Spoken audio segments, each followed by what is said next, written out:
The Fisherman and His Soul. To H.S.H. Alice, Princess of Monaco. By Oscar Wilde. Narrated by Ray Ritchie. Every evening the young fisherman went out upon the sea and threw his nets into the water. When the wind blew from the land he caught nothing, or but little at best. For it was a bitter and black-winged wind, and rough seas rose up to meet it.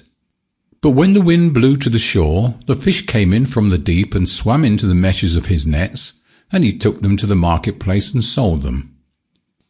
Every evening he went out upon the sea, and one evening the net was so heavy that hardly could he draw it into the boat. And he laughed and said to himself, "Surely I've caught all the fish that swim, or snared some dull monster that will be a marvel to men, or some thing of horror that the great queen will desire." And putting forth all his strength, he tugged at the coarse ropes till, like lines of blue enamel round a vase of bronze, the long veins rose up on his arms.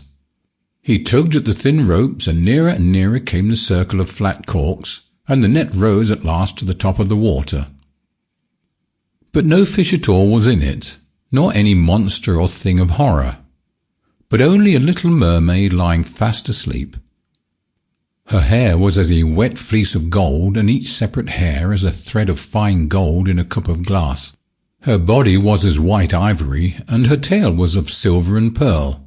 Silver and pearl was her tail, and the green weeds of the sea coiled around it, and like sea-shells were her ears, and her lips were like sea coral.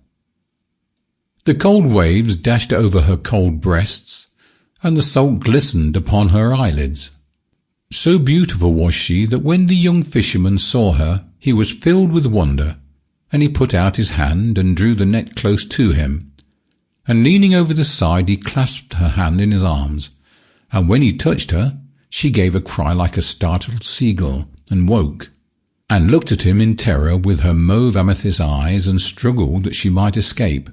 But he held her tightly to him, and would not suffer her to depart. And when she saw that she could in no way escape from him, she began to weep, and said, "I pray thee, let me go.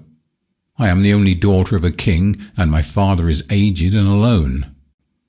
But the young fisherman answered, "I will not let thee go, save thou makest me a promise that whenever I call thee, thou wilt come and sing to me. For the fish delight to listen to the song of the sea folk, and so shall my nets be full." "Wilt thou in very truth let me go if I promise thee this?" cried the mermaid. "In very truth I will let thee go," said the young fisherman. Sample complete. Ready to continue?